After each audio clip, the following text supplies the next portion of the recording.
Hello everyone. My name is M.A. Greenstein. I'm the moderator for the panel that is going to address the role of world building as a tool for innovation in translational science and clinical application. And with me today is Kyle McClary from the chemistry department at USC, Trisha Williams, and Joseph Unger from Pigeonhole Productions. Today we're going to have a conversation from the perspective of case study, specifically the Cell in the City project that was developed out of UCLA. We're going to talk, USC, excuse me, sorry, I'm a Bruin, you'll forgive me. And we want to thank USC and TEC for hosting this today. We're very excited, particularly because in terms of world building, TEC is kind of an important figure in this discussion. Joseph, do you want to talk about that a little bit?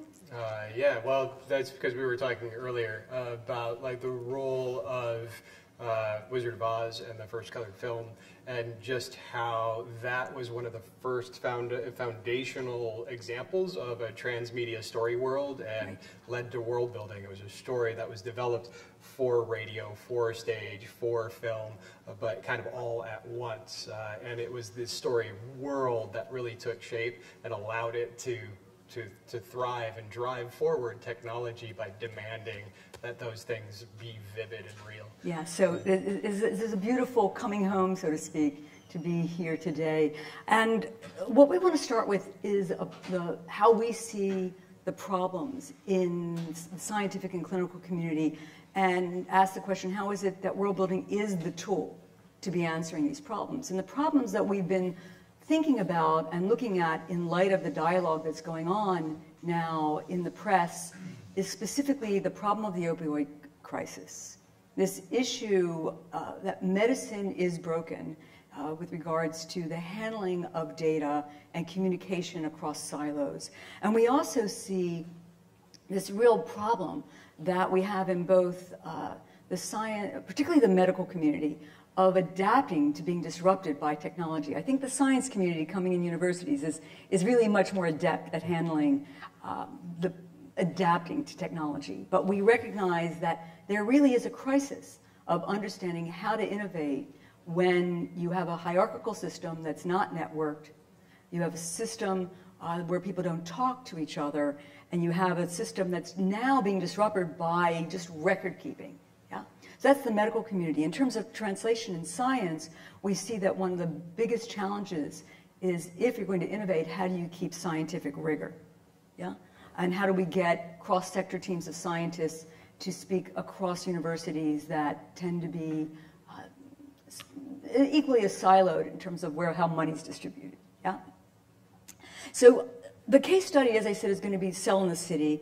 And I want to mention that if we think in terms of a tool that can help people address collaboration, that can help people address how to network, and how really to problem solve for interactivity, right? To really deal with interactivity and handling complexity. I think we've got world building. It comes up right away as a kind of obvious answer in that it comes with a history and a discipline, methods, to be able to speak directly to the crisis of our time. So I'm wondering, Joseph and Trisha, since you really have been teaching world building to people and you've been doing so much of it in industry, if you could at least speak to what is world building, first of all, just define it for people, and then we can go on to its role and its application. You want to take it? This is the question we get the most. For about 4 years, we've been doing world building workshops around the world, and it always starts with, so what's world building? So the best way that we can describe it is to really talk about what a world is to help illustrate what world building is. So when you talked about Wizard of Oz, the idea of that being an example of a very early world build is this holistic vision of a systemic-driven world, is bringing a bunch of people together and having something that is contained as a singular world, and stories are sort of taken out of it, products are taken out of it. Another example that's more current is one that Alex McDowell did, was Minority Report. If you guys remember that one from '99, he founded this lab here, This is at USC. It's the World Building Media Lab where Yeah. we've all done a turn. Yeah, we've all done our World Building Media Lab teaching. But Minority Report, for a couple of years he went around, he talked to MIT, NASA, all these different places, brought together a bunch of research, and then they envisioned the holistic world of what Washington, D.C. would be like in 2050. And they made this entire world around it, and then they took one storyline and turned it into a movie. And since then, in 20 years, there's been over 100 patents that have come out of that fictional vision of 2050, Washington, D.C., as well as, you know, all that touch screen stuff that you guys do on your phone that came out of fictional vision of Minority Report and has been funded and is now everywhere. So the methodology of world building is to create those worlds in order to create stories, products, businesses, all sorts of different things out of it. Right, it's really a production form that we're talking about. It's how do you take a mass separation of disciplines, for us coming from video games, that means engineering departments with financial departments and with ultra creative departments, with directorial, with marketing, and how do you get all of those disparate entrenched interests to start to cross over and have the same shared vision of the same shared world that you're making together. You're actually producing the outcome of that world.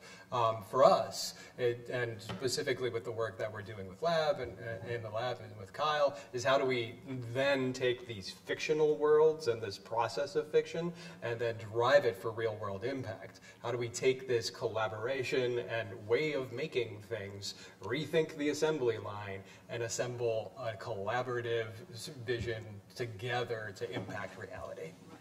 And the impetus for this panel really has come from the fact that all of us have witnessed and been involved in the game world, and recognizing how games have really come to change therapeutic application, how virtual reality now coming out of the, in fact, coming out of the game world is beginning to really impact therapeutic application and translational science. And so really the interest that we've all had and the experience we've had is recognizing that there's something really afoot here with regards to entertainment media being a fantastic tool for industries in scientific innovation and clinical application. And I'm thinking one of the ideas, if we could also talk about one of the original impetus, which is the Marvel comic book therapeutic application. Joseph, right. Could you speak to that Yeah, just as an example before we get into Cell in the City? So for us, we've been working in world building for a while, and from games, it's one of those common terms that we've been throwing around for a couple of decades. But last year at a conference called DICE, Bill Rosenthal, one of the creators of Guardians of the Galaxy, redid the old drawing comics the Marvel way to world building the Marvel way. And specifically, that was for the outcomes around a comic book that he helped co-create called Blue Ear, which was getting around stories around the deaf and hard of hearing community and how those stories getting out into the world and the stories of this hero, Blue Ear, being integrated into the Marvel universe then changed the fabric of the Marvel universe, and then they started to see reflections of that in actual society and organizations forming around this character, Blue Ear, around the country. So we know that taking this mass form of storytelling within these constrained and example worlds can have really dramatic effects in individual lives and systems. Yeah, yeah. So let's zero in then on Cell in the City. And Kyle, this was your idea, right? So I wanted to ask, since you're coming out of chemistry, how did you even come to world building? Yeah, well, I was fortunate a couple of years ago to win a grant to connect scientists that I work with at the Research Institute that I'm a part of at USC, to connect those scientists with media makers. Okay. And so we went and explored different opportunities for collaborating with media artists in different areas of the science that we're working on. Okay. And you told me that you came to this grant in a really serendipitous way. It was very serendipitous, yeah. It was an innovation retreat held by this research institute that I work for. And they brought us all to Catalina Island, actually, for a weekend. While we were there, they announced an impromptu pitch contest for $100,000 of funding, and they wanted you to connect with somebody from another discipline, pitch a project, and see what happens. Okay. So I connected with an artist out there, and we pitched this program that we would connect artists and scientists using this funding. Got it. Now, so we've got now this idea that world building becomes a way to create collaboration, cross-sector collaboration. And I wanted to stop for a second. I know that, Trisha, you worked on Cell in the City, and you also did some really important work regarding this cross-sector creation. And I'm wondering if you could speak to that as a value of world building that I know that has been important to Cell in the City. Yeah, well, maybe if you explain the premise real quick, I can show why a bunch of game artists came in to help you. Certainly, yeah. Certainly. So one of the big initiatives at the Bridge Research Institute at USC, the institute I work for, is to build a digital model of the human body. So this is a moonshot project that will probably take many years and a lot of different people at different places all collaborating together and contributing data towards this. So we wanted to create a project with media artists that sort of got at, how can we frame this idea of creating a digital human using world building and concept art so that we can build a four-dimensional model of a cell in virtual reality that allows you to walk in and enter the cell as if it was a city. And so that's really the big impetus is how can we bring scientists and media artists together to brainstorm and conceptualize what a digital human model might look like and how we can use this for developing new understandings to prevent disease or create therapeutics. And so that was how, that was, I guess, one of the major impetus for that project. And when that was brought to us, it sort of went from the Stevens lab over to the world building lab to come up with the premise and the content of the world, and then it went to our company in order to recreate that world in virtual space. And the reason that game artists are now doing it is, 15 years ago I went to grad school for interactive technology, but it was only for games because that's the only way we used that tech. I spent years only learning how to make games that made money, that got people addicted to the game cycle and everything like that. It wasn't until very recently that these projects have been showing up in the last 5 years where the expertise that I have can be applied to something outside of killing zombies. And so we were just jumped at the chance to do this. And it was the first one that we got to work with scientists, and it was both incredibly exciting and sometimes incredibly frustrating because these industries don't talk to each other very often. That's the big challenge, yeah. Go ahead and tell us how it started from you guys. Yeah, in terms of how the collaboration started. Yes. Yeah, so we came at it, like Trisha said, from just completely different angles. The scientists are really steeped in thinking about their data and the rigor of the type of information they have, and probably a little bit overconfident about the level of knowledge that we do have. But so we're scientists. We come with science. The artists on the other side, we're really excited about taking this information that we're so excited about and sort of finding ways to extract that from us so that we can communicate that with, the general public and everyone else. So I think there was sort of a clash there between, the scientists knowing that they want to communicate a type of information, but not having experience in storytelling and multimedia approaches, and the artists coming from a huge wealth of experience in terms of getting people's, attention and engaging them and communicating information in a way that's really, that you can really intuit it. And so I think it was sort of like, well, the artists came, we really want to tell this story. We need a story here. And the scientists were like, well, this is the way it is. It's just, this is the way it is.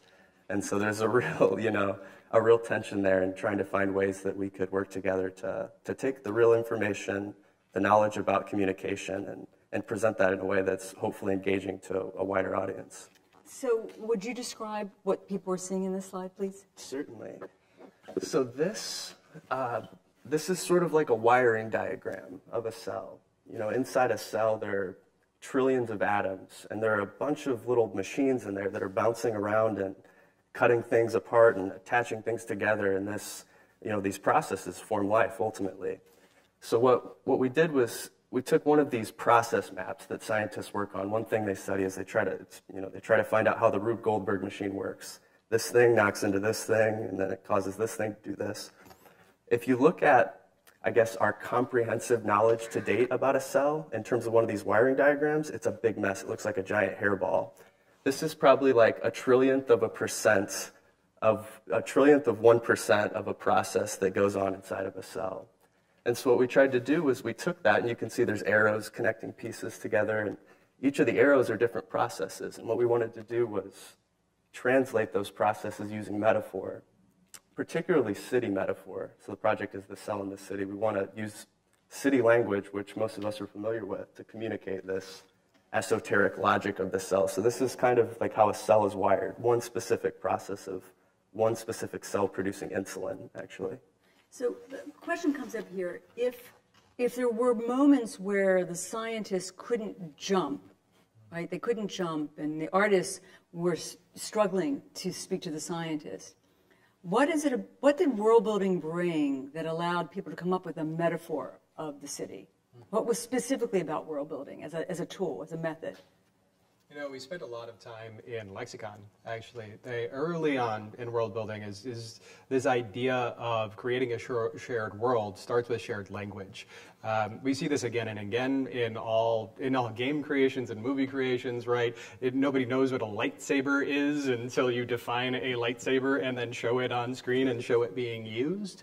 And so in world building, we do the same thing all of the time. We create a lexicon, we concept a word, and then add images, add interaction, and define what those are. And so step one was trying to find that shared language, which was probably where we spent the majority of time, was just figuring out how can we take this really hardcore, it was crunchy science for me. I make video games.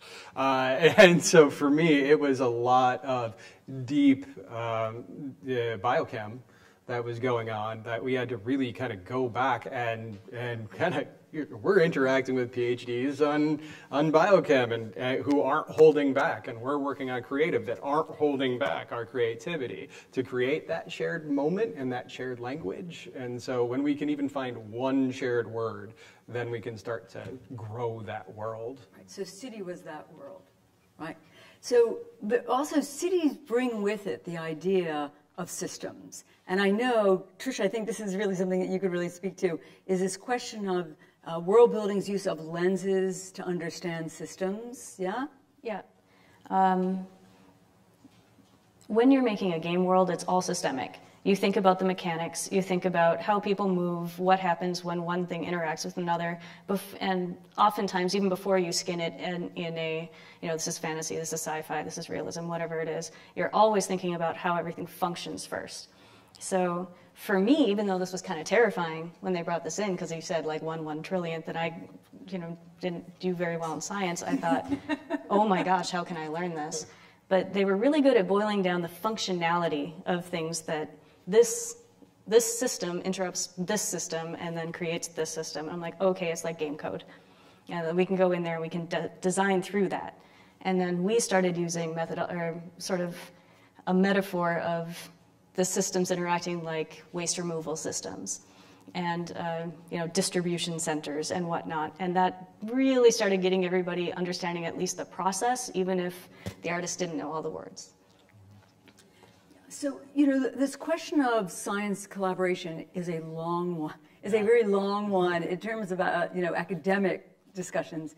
But now, in terms of industry, it's a really exciting time for this to happen. And I'm wondering, in Cell in the City, what achievements do you think it's made so far, given through the collaboration of artists and scientists working together?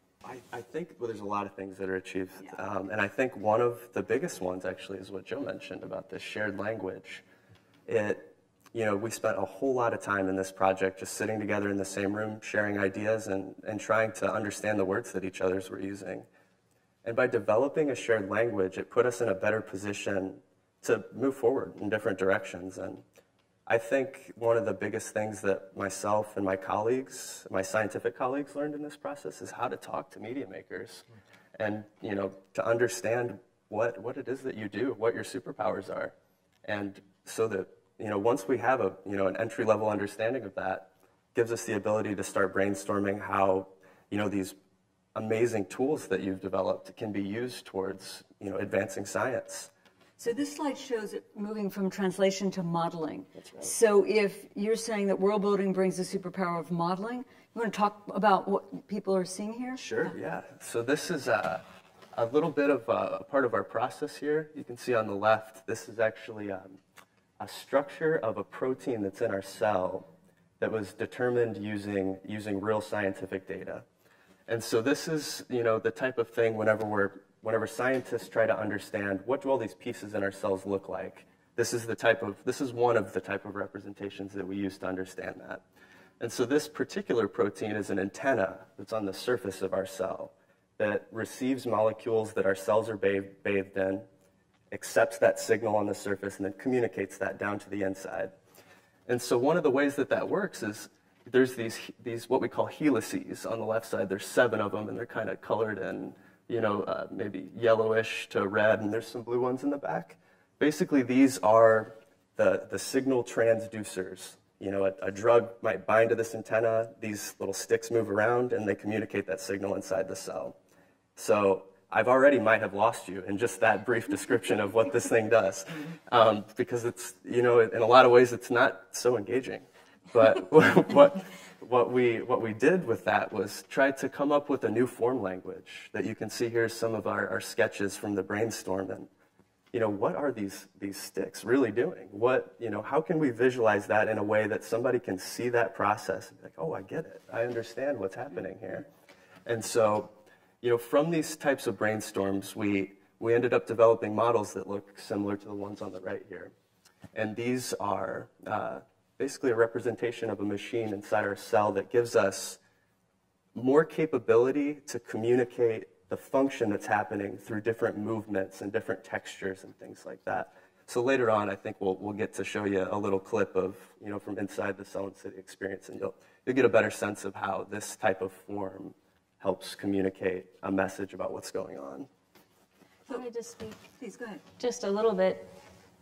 Just even this first one here is still just a representation of it. Like even at the very beginning, it was scientific illustration, right? And then we had it be able to 3D render those scientific illustrations. So instead of doing our orthographic top, side, left, right views, we now have this 3D model that we can turn around. And that really revolutionized how we can envision things in science, in medicine. But that happened quite a while ago. We've been making 3D models of scientific things since the 60s, honestly. What we can do now with the engines that we're creating this stuff in, those have only been around for 15, 20 years. And there's only a small group of people that really know how to robustly use them because it's just new. This is kind of a neat point where this technology can be applied and disrupt, your industry, the medical industry, neuroscience, and people who are working with the Salk Institute, same kind of stuff, is bringing the brand new technologies can disrupt it the same way that 3D did to a scientific illustration. Yeah, you said earlier, the question was like, what are the outcomes? What are these big outcomes? And why are we talking about that here and now? Right. And really for me, it was watching this process, going through a top-tier scientist and a top-tier creative director smashing it out and trying to create a world that we could all live in and walk into, and that I, as just Joe off the street, could walk in and understand at least a little bit of what was going on in the functionality of the cell. And it was seeing that these things that we have traditionally called game engines, things like Unity, things like Unreal, that are familiar to us in game space are completely unfamiliar outside of it. And even the film industry is only the last couple of years you see Unity and Unreal really heavily attacking the film industry as a place to grow. But basically these engines that we sidelined into game are world-building engines. They're these giant technological platforms that are capable of recreating everything from smallest particle physics to large-scale universes, and we can apply these things to science now. We can apply these world-building engines, world-building communities that are coming out of game, coming out of film, and coming out of creative that know how to build massive-scale virtual worlds and build environments that are the human body, build environments that are the pancreatic beta cell, build environments that are our future cities. Well, and to your point earlier in our discussion today is that world building because world building has been attached to technology, right, to generative technology, it's also, besides blockchain, it really is the method for data collection. So, I mean, it could be adapted to blockchain use, right? It can be adapted to game engines. And so it really becomes a method for problem solving. And as you've discussed, it really does bring with it a method of collaboration. I mean, you see here that people talk about collaboration, but really, what's the method of being able to bridge the gap just of language? And so Cell in the City seems to have tackled that today, right? You know, in its work. And I'm wondering then, there have been other, in terms of Cell in the City, have you presented it to other departments at USC? Have other departments kind of caught on to this? I mean, how has it affected the community at USC in terms of the science community? Yeah, thank you for asking that question. One of the things that was really important to us in this project is to create a tool so that we could go and communicate what we're excited about and what we're doing with other departments and people in general. Yeah. And so we've made a big effort to go out and, you know, get feedback from different community members, and that's kind of where we're at in this process. Is now we've built a 4-dimensional world. We have this, we can present it to people, and we bring in experts who spend their entire career focusing on one part of this, you know, piece of the cell or piece of the city, and get their feedback and then try to incorporate that. And so it's been really interesting seeing the different takes. Research. Yeah, absolutely. Got it. Okay, so it becomes a tool for user research. Right. So I'm wondering then, in terms of having a successful case study of cross-sector collaboration, right? Of being able to bridge the gap of communication, and also of adapting to new technologies. I'm wondering, Joseph and Trish, since you've worked so much in world building, is there something else we should be addressing here that speaks to the push in technology, particularly in 3D worlds, that we can think about today for Cell in the City and its application to translational science and clinical application, specifically 3D, specifically immersive and interactive? I think the biggest pain point there is access. And you know, a lot of people that have access to places like this probably understand that, but if you want to show Cell in the City and you're showing it around labs around the world, they have to have a VR headset. And right now those are somewhat expensive, but you also have to have a desktop that can run a VR headset, and that is also expensive. And if people don't, I mean, they might have the money, but not the know-how of how to use it. And so the access is really, really small. And right now, with the process and the collaboration, we can make these huge, impactful things that no one sees because no one has the access to get there. So, you know, I remember part of the Cell in the City was the World Build session that I sat in on. There was an emphasis on trying to understand the patient-centered point of view. Okay. I'm wondering if you could speak to that, which is how you handled patient-centered point of view, meaning not just communication to scientists, but communities that have pancreatic cancer, that how they could begin to understand this if a virtual reality product was made, right? How Cell in the City could be contributing to that end. Sure. Yeah, so this project, this cell world that we built, was the cell that we chose to make a model of was the one in our body that produces insulin. So that has a lot of relationship to diabetes, physiology, and that sort of thing. We want to use this as a tool to, you know, eventually help patients understand, you know, what's going on in their body and understand that certain interventions have consequences. You know, this is a real big systems project. Like I described it as a Rube Goldberg machine.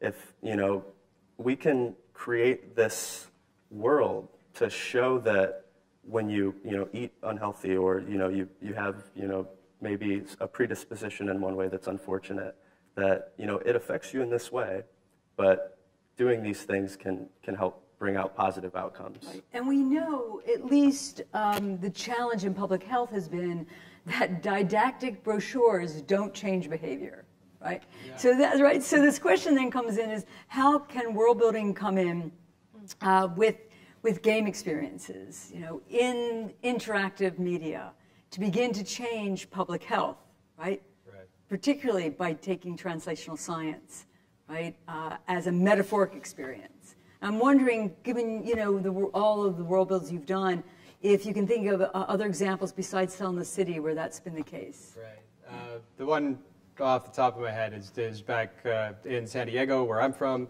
There's a company called Reflection, who's really kind of pioneered a lot of this area. They're the first company in the United States to have a prescription video game. It's actually FDA approved. It's for physical therapy. And a lot of that was about creating an immersive environment that had an immersive instructor with you, right? This AI instructor, an AI clinician that is recording all of its data, utilizing the camera to track your movements and reporting that back to actual humans on the other side. But the shared reality between you and the clinician is actually an immersive reality. Right? And right now, that's just screen-based. But as we see this progress, that frontier is really what happens when it's volumetric, right? When that trainer is with you in this room, and that's where we really see the frontier of this being worked on. Is we've augmented reality interfaces and lenses. How is that interface? How are immersive worlds going to translate hard information and soften it for a user interface that's more pleasant, more sticky? Games are a great way to teach people systems and repetitive action and get people into a new sequence without having to necessarily do deep instruction, right? And those are the interfaces that really seem to be taking off. But there's an issue here, which is that many of the applications, the clinical applications, particularly for games, say neurogaming as an example, prior to VR, were built in 2D. Mm-hmm. And now 2D is being adapted to virtual worlds. Yeah. And I'm wondering, I'm thinking actually at the recent virtual medicine conference where we have now surgical training tools, right, that are being built in 2D, but for experiences in 3D. I'm wondering if how world building can come in to begin to mediate this challenge of moving to building in 3D for experiences in 3D. Our tools right now are at this sort of cross-section, because even with Cell in the City, I built it in 2D. I built it on a desktop, just straight up screen in a 2D platform. But then anytime you want to test it, you load up your VR rig and you go in there and you fly around, and then you go back and you adjust everything in 2D. Right now, our tools are transitioning to being able to adapt to all of those things while you are inside your 3D environment. We're not there yet. The engineers are working on it, and that is just going to have to come with time. But one of the things that will also be able to disrupt a little bit more when those tools are more robustly available is that more people than just the engine people can do this, because it's a lot more like using things in physical space. When you have to click radial dials and sliders and like code, it's not very approachable. But when you are in a 3D space and you can take that model and you can move it over there and you can see how it changes it, and does it change the insulin flow if I do this, then it becomes wider available. A big part of world building for us has wound up being tool creation, because you're not just creating this holistic world that's narrative. You have to interface with it, and you have to interface it with as a creator and as a consumer. So the tool sets that come out of that there's been a lot of area that we've spent a lot of time. Got it. And I'm wondering, Kyle, if you could speak then, is given that you're in a data-heavy sector, right, and discipline, I'm wondering if you could speak to the challenges or successes you've had with asset collection for Cell in the City. If there was anything that the world building brought to that. Yeah. Or did you have to leap over world building and just go to the engineering and IT department to figure that out? Well, it was sort of the world building that prompted the need for the scientists to figure out how to bring these assets into the 3D and 4-dimensional worlds, which was a really nice, provocation for us. Okay. A lot of scientific data as you know, is in 2 dimensions. Yes. You know, if we know the sequence of all the DNA in the human body, that's a 2-dimensional code, you know, sort of, or actually, you know, 1-dimensional code. We see a lot of images of processes in textbooks. You know, that's a big way of teaching science, is on, you know, reading things off of a 2-dimensional piece of paper. So scientists are, we don't realize it, but we're sort of training ourselves to think in 2-dimensional representation, when really now there's these amazing tools available for 3D and 4D representation. Right. So, you know, bringing Trisha and Joe into a room, they're superheroes because they have this ability. I mean, the systems that we try to understand operate in 3 dimensions, and they have the ability to visualize things in 3 dimensions that we know nothing about, you know, very, very little about. So in terms of the asset creation, you know, we try to develop these models and then give them to Joe and Trisha, and they put them right before our eyes in this, you know, 3-dimensional environment. It really changes the way that we think about the science and understand what we're doing. So we recognize that world building, particularly coming from the game sector, comes with data visualization chops, right? Which is to what you're speaking. And this need to start moving people to 3D. But there's something else that world building is really useful for in this process, which I recognize as speaking specifically to complexity. And I'm wondering if either of you would like to address that fact, which is you've tackled a lot of world builds, and Cell in the City was filled with complexity. Yeah. There was something that you learned about handling complexity from world building. Yeah, a couple of months ago, actually, Trisha and I were sitting down with David Snowden, one of the fathers of the complexity theory, and he was going around his nudge theory from complex to rigid systems and chaos. And we realized that world building starts with chaos. And I think it's one of the only disciplines or ways that of producing something that really hones in on creating chaos first, like a kind of a big bang explosion of concept, of idea, and then curating down to what's workable. So that shared language evolves out of chaos and becomes more functional on that front. So we evolve towards complexity, which makes it more understandable, right? When you're looking at this mass anthill and looking for those patterns within it, and the swirls and eddies of information that come up results in a bunch of squiggles looking like a different squiggle, but we all understand what that squiggle is, right? So, and that language evolves out of nothing and into something, and inherently carries the complexity with it. So when you're just looking at by the end of the world building process, as a world builder, the benefit is really participating in the world build and being able to interact with other world builders. Because the more you interact with the build and the build environment itself as a part of that production, and I think that's where interactive media really starts to sing, and why we love game and why we talk about it a lot as world builders ourselves, is because it allows anyone to participate with that in that environment and create more interactions. And the more interactions you have in a complex environment, the more understanding comes from it. Right. So world building really offers not an interactive tool, right? Where you're not world building alone, right? I mean, science works in terms of a team. Medicine works in terms of a team, right? And designers and gamers work in terms of teams. So it allows you a real collaborative approach. But also what I hear is that it operates, you think about tech systems as coming out now with filtering experiences, because we live in a world of data flow, data streaming, right? An immense amount of information.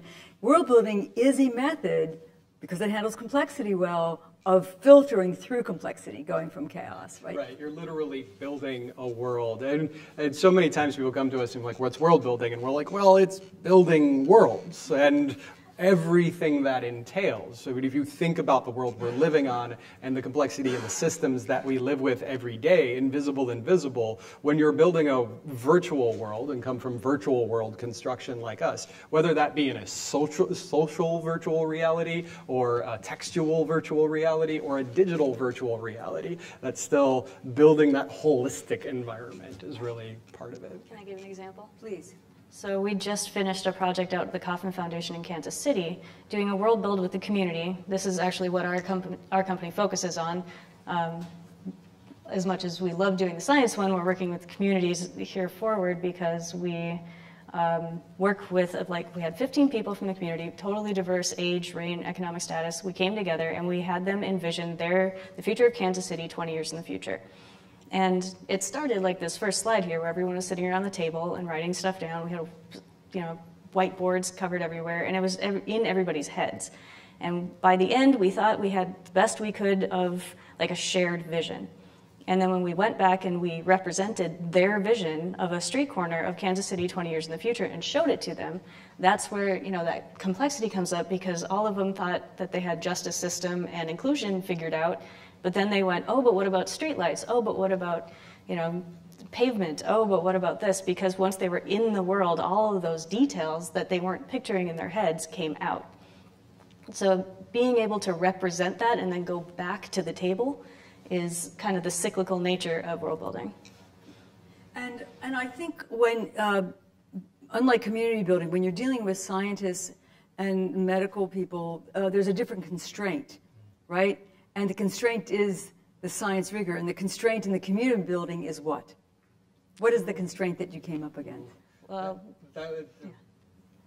really, so for us, we came from access because we were finding that basically we're dealing with a world, our existing social world, of very siloed, very closed off cultures, communities, limited media exposures, and this kind of polarization we all talk about all the time in mainstream. And world building for us was a way to reach across and get that shared language, shared vision of a shared world together and begin to build. Now that's just on a social level, right? Which was exactly what we experienced too, bringing creatives and scientists and medical professionals together to build the cell in the city. So world building brings with it the design, really the design understanding that in order to work with chaos and complexity, you have to have constraints, right? And world building assumes that and works with that kind of constraint issue.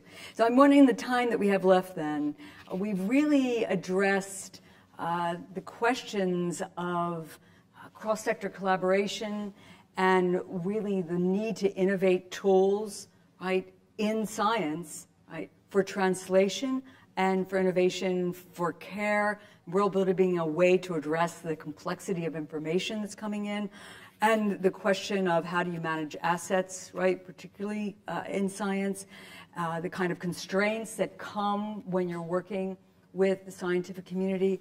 And I'm wondering if anybody in the audience has anything you want to raise for us before we come to a close today, questions for us with regards to world building in scientific and medical clinical application? Should we look at the world? Yeah, so no questions raised. So we'll just have a look at the world then.